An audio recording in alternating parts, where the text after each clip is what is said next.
والصلاة والسلام على سید المرسلین اما بعد فاعوذ باللہ من الشیطان الرجیم بسم اللہ الرحمن الرحیم۔ روزے کے مسائل کے حوالے سے ہم سماعت کر رہے تھے۔ آج سے انشاءاللہ وہ چیزیں سنیں گے کہ جس سے جو ہے وہ صرف قضا لازم آتی ہے، کفارہ دینا جو ہے وہ لازم نہیں آتا۔ مطلب روزہ جو ہے وہ اگر ٹوٹ گیا یا روزہ کسی نے توڑ دیا تو وہ کون سی صورتیں ہیں کہ جن میں جو ہے وہ کفارہ لازم ہوتا ہے، اور وہ کون سی صورتیں ہیں کہ جن میں کفارہ دینا لازم نہیں ہے لیکن روزہ قضا جو ہے وہ ہوتی ہے۔ اب انشاءاللہ ہم وہ صورتیں سیکھیں گے کہ جن میں جو صرف قضا لازم ہوتی ہے، کفارہ دینا لازم نہیں۔ کفارہ جو ہے وہ اس کے اوپر لازم نہیں ہوگا، صرف کیا کرنی ہوگی، قضا جو ہے وہ صرف کرنی ہوگی۔ تو ہم سن لیتے ہیں، یہ گمان تھا کہ صبح نہیں ہوئی اور اس نے جو کھایا پیا یا جمع کیا، بعد کو معلوم ہوا کہ صبح ہو چکی تھی تو روزہ نہ ہوا۔ اب کچھ لوگ کھاتے پیتے رہتے ہیں اور ان کو پتہ ہی نہیں چلتا کہ روزہ جو بند ہو چکا ہے، روزہ سحری کا وقت جو ختم ہو چکا ہے، اس کے باوجود وہ کھانے پینے یا جمع وغیرہ میں جو وہ مشغول رہا اور اس کو بعد میں یہ پتا چلا کہ صبح تو ہو چکی تھی، تو ایسی صورت میں اس کا روزہ نہیں ہوگا، اس کا روزہ نہیں ہوگا۔ تو اس روزے کی قضا کرنی ضروری ہے اور اس روزے کے بدلے جو وہ صرف روزہ رکھنا اس کے اوپر جو لازمی ہے، کفارہ جو وہ نہیں دینا۔ اس صورت میں کفارہ جو لازم نہیں آئے۔ نمبر 2 یہ ہے کہ کھانے پر سخت مجبور کیا گیا، یعنی اقراء شرعی پایا گیا۔ اقراء شرعی سے مراد یہ کہ کسی شخص نے جو وہ اس کو دھمکی دی کہ میں جو وہ تمہیں قتل کر دوں گا، یا جو وہ تمہارا کوئی عضو جو وہ کاٹ دوں گا، یا جو وہ میں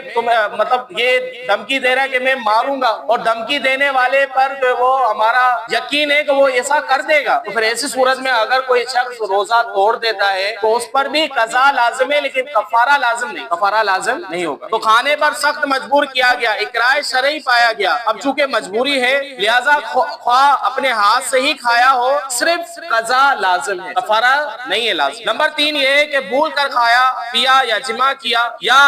نظر کرنے سے انزال ہوا تھا یا اطلام ہوا تھا یا کیا ہوئی تھی، ان سب صورتوں میں روزہ ٹوٹتا ہے؟ نہیں ٹوٹتا۔ بھول کر جو ہے وہ کسی نے کھایا پیا جمع کیا یا اطلام سے تو ویسے ہی نہیں ٹوٹتا، اطلام یا جو ہے وہ کہ خود بخود ہوئی، تو ان صورتوں میں جو روزہ نہیں ٹوٹتا۔ لیکن اس نے کیا کیا، ان سب صورتوں میں یہ گمان کیا کہ روزہ جاتا رہتا ہے، اب اس نے سمجھا ان چیزوں سے روزہ ٹوٹ جاتا ہے، حالانکہ یہ بھول کے سے چیزیں ہوئی، کھایا پیا جمع کیا، اطلام سے بھول کرو یا اطلام ہو جاتا ہے، اس سے روزے میں کوئی فرق نہیں پڑتا، لیکن اس نے یہ اپنے گمان میں یہ سمجھا کہ یہ چیز ایسی ہے کہ اس سے روزہ ٹوٹ جاتا ہے، حالانکہ روزہ نہیں ٹوٹتا، اس نے اپنے گمان میں یہ سوچا کہ روزہ ٹوٹ جاتا ہے۔ پھر اس نے کیا کیا، اب اس نے قصدن کھایا پیا، اب اس نے قصدن کھا پی لیا، تو ایسی صورت میں بھی صرف جو قضا فرض، کفارہ لازم نہیں ہوگا۔ نمبر 4 یہ روزے کی حالت میں ناک میں دوائی چڑھائی، ناک میں دوائی چڑھانے سے بھی روزہ ٹوٹ جاتا ہے، تو روزہ تو ٹوٹ گیا لیکن اس کی جو صرف قضا لازم، کفارہ واجب نہیں ہوگا۔ پتھر، کنکر یا مٹی جو عادتاً نہ کھائی جاتی ہو، روئی، گھاس، کاغذ وغیرہ ایسی چیز کھائی جس سے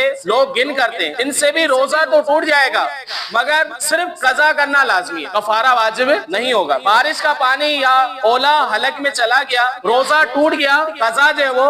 لازم ہے، کفارہ جو ہے وہ لازم نہیں ہے۔ بہت سارا پسینہ یا آنسو نگل لیا تو روزہ ٹوٹ گیا، قضا جو ہے وہ کرنا لازم ہے، کفارہ دینا لازم نہیں ہے۔ گمان کیا کہ ابھی تو رات باقی ہے، سحری کھاتے رہے اور بعد میں پتا چلا کہ سحری کا وقت ختم ہو چکا تھا، ان صورتوں میں بھی روزہ گیا، قضا کرنا جو ہے وہ کیا ہے، لازم، کفارہ دینا واجب نہیں۔ اسی طرح گمان کر کے سورج غروب ہو چکا ہے، کھا پی لیا اور بعد میں معلوم ہوا کہ سورج جو ہے وہ نہیں ڈوبا تھا، جب بھی روزہ جو ہے وہ ٹوٹ گیا اور قضا جو ہے وہ لازم ہے۔ اگر غروب آفتاب سے پہلے ہی سائرن کی آواز گونج اٹھی یا اذان مغرب شروع ہو گئی اور آپ نے افطار کر لیا اور بعد میں معلوم ہوا کہ سائرن یا اذان تو وقت سے پہلے ہی شروع ہو گئی تھی، اس میں بھی آپ کا قصور ہو یا نہ ہو، بہرحال روزہ ٹوٹ گیا، قضا جو ہے وہ لازم ہے، کفارہ جو ہے وہ دینا لازم، کفارہ واجب نہیں ہوتا۔ وضو کر رہے تھے، پانی ناک میں ڈالا اور دماغ تک چڑھ گیا، حلق کے نیچے اتر گیا، روزہ دار ہونا یاد تھا تو روزہ تو ٹوٹ گیا، قضا لازم ہے۔ ہاں اگر اس وقت روزہ دار ہونا یاد نہیں تھا تو روزہ نہ گیا، پھر تو روزہ بھی نہیں ٹوٹے گا۔ یہ ہم نے 11 وہ صورتیں پڑھی کہ جن میں جو صرف اور صرف کیا ہوتا ہے، قضا لازم ہوتی ہے، کفارہ واجب نہیں ہوتا۔ اگلی نشست میں ہم وہ چیزیں سیکھیں گے کہ جن سے جو وہ کفارہ لازم ہوتا ہے، یہ ایک اصول ہے، انشاءاللہ ہم وہ اصول سیکھ لیں گے تو اس اصول کے تحت جو ہمیں پتہ چل جائے گا اس جگہ پر جو کفارہ دینا لازم ہے اور اس جگہ پر جو کفارہ دینا لازم نہیں ہے۔ اللہ رب العزت سے دعا ہے کہ اللہ تبارک و تعالی علم دین سیکھ کر اس پر عمل کرنے کی توفیق عطا فرمائے، آمین۔